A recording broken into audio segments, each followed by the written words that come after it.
Welcome everybody to another edition of Sydenham Baptist Church Live. And our guest this week is Pastor Toby Baster from Crossway Baptist Church, Crossway Life Care and Coach Community Mentoring. Welcome, Toby.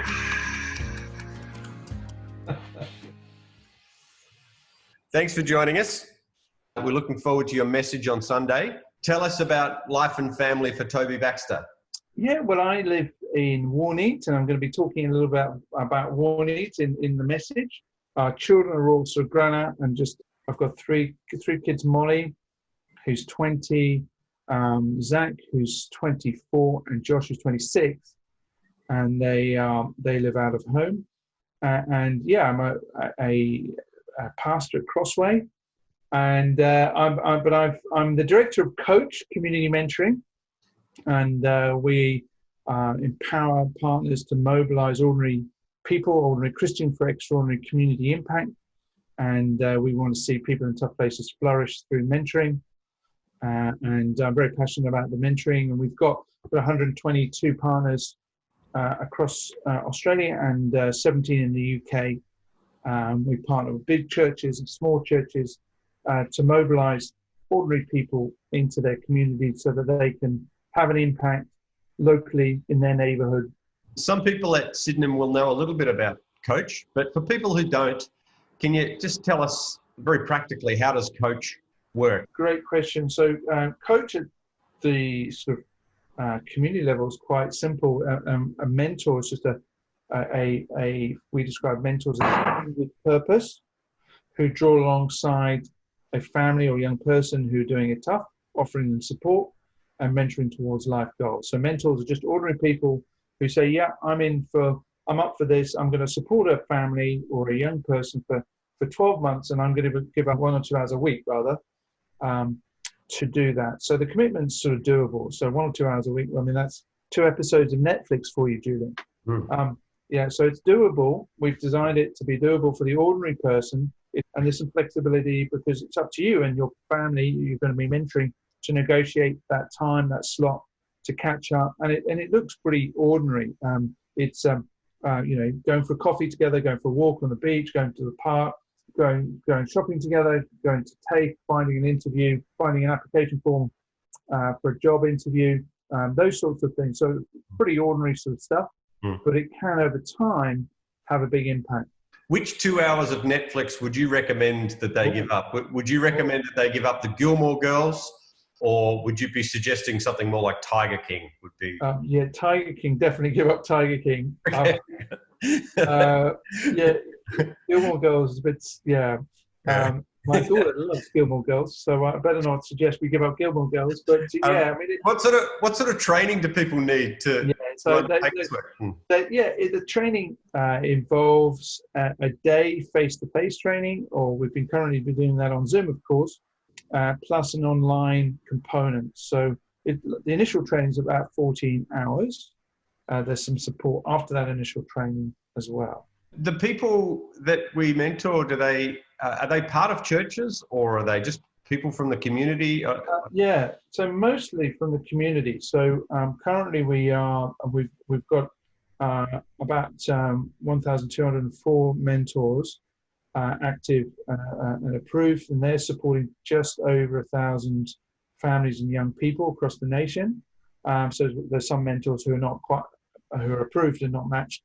And 70% of the referrals of those families and young people come from the local community, from welfare agencies in the local community. So it might be a local Salvation Army, it might be a local United Care Connections, or Child First, Family Support Service. That 70% come from those. The other 30% come from other sources, including the local church or doctors, health centres, schools. What we're trying to do is connect with the community, and it's really a partnership between the church at the local level and the community, and to try and work together to support the most vulnerable in the community. But is there maybe one sort of specific story that you'd be able to share about the impact of Coach? Gary's a former biker sergeant of arms, the Hells Angels. He came to us desperate. He'd left his gang. He'd actually got beaten up and shot for leaving the Hells Angels because you don't leave. And so, but after I had his daughter Jess, he said, "Yeah, I'm leaving," and they beat him up for his troubles, and shot him. But he came to us when Jess was quite young, 6 or 7, desperate for food. We offered him food, but then we matched him with Danny, a mentor, and you'll see Danny on the little video clip there. And when we matched Jess when she got a bit older with Amal in our youth mentoring program, and you'll see how they bonded really. Danny's 5'4" Asian guy, business guy, and Gary's 6'4" ex-bikie with lots of tats and a lot of bling.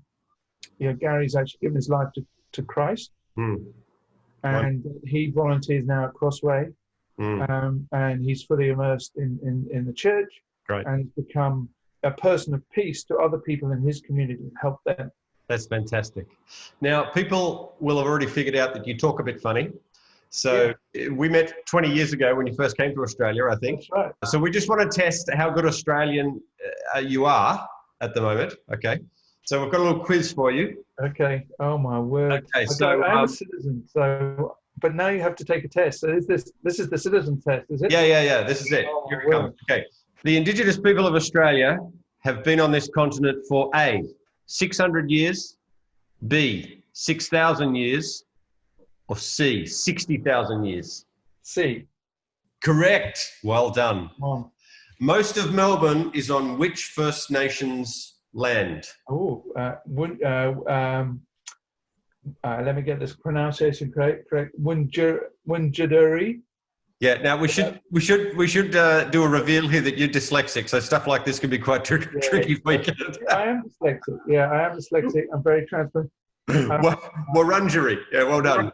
Wurundjeri. Yeah, but you're not on Wurundjeri. You're on Wurundjeri. I think I'm on Bunurong. Bunurong. Yeah, very good. Yeah, you stick with that one. It's easier to say. Yeah. Yeah, we do have an Indigenous, but for people who are interested, we have an Indigenous coach program, which is not one we've written, but that was written by in Palm Island and Townsville, and so that's been piloted up there. Captain James Cook. We don't want to say discovered Australia because it had already been well. No, that would be inappropriate. He arrived here in which year? Oh, that's interesting. I have read a bit Fitzsimmons' account of 17. Very good. It was about the time of, I think, King George. So it was about the time of the American War of Independence, 1767.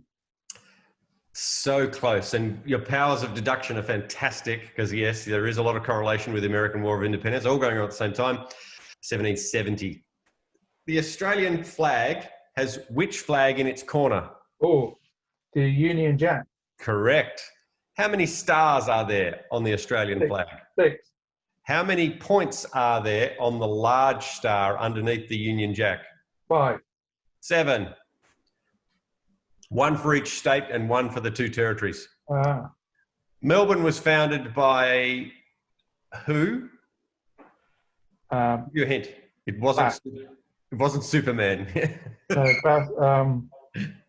Melbourne was founded by. There's a couple of streets after him. Go on. No, okay, it wasn't Superman. Okay. Batman. John Batman. Batman. Okay, sorry, but yeah. In which year? 17. No, 1835. Okay. Australia was federated on which date? 1901. Correct. Which month? Which month? There would have. You're on a roll on the 1901. 1st of February. 1st of January, 111. Wow. Now here's a really tough one. There were 6 states in the original federation named in the Australian Constitution. What were those 6 states? Ooh. Tasmania. Correct. Victoria. Yes. New Yes. South Wales. Yes. Queensland. Correct. Now, Western Australia was called something different. Well, it might have Was it? been, but it wasn't one of the 6 states. Okay. No, Antarctica. No. South Australia, and the other one was New Zealand. South Australia. Okay, sorry. Yeah, South Australia. And New Zealand still appears in our constitution. So I think we need to, I don't know, charge them rent or something. Yeah. This is an important one. Don Bradman's batting average. 42. 99.94. Wow. See, that question actually is in the citizenship test. Which AFL club has the most VFL flags? Oh, There's actually 2 of them. Collingwood. No, Carlton and Essendon. Who won the 1991 Rugby World Cup final? Australia. And who did they beat? It wasn't New Zealand. No. It was France. France. No, it was England. Was it? Okay. Yeah. Who won the 2003? 12-6. No, we're not worried about the 2000 and whatever. We're 1991. That's the one that matters. Right? We watched that together, didn't we? We watched that together. That Johnny fella, he cheated. Whatever his name was, he cheated. That kick was yeah. Okay, last one. Who is the Australian Governor General? Yeah. Clark. David Hurley. I had to look that up actually because I didn't know what his name was either. Clark. David Hurley is his name. Hurley. Okay. Hey, look, you've been. I think I only got about 50%. So No, you did. No, we're going to let you stay. We're going to let you stay. That's very kind. It's good. You'll have to resit it in 12 months, but yeah. Hey, thanks, Toby. You've been a lot of bridging visa. Yeah, right. You've been a lot of fun today, and we're really looking forward to Sunday. So, thanks for coming and sharing with us. No, looking forward to it. See you, Toby. Cheers, mate.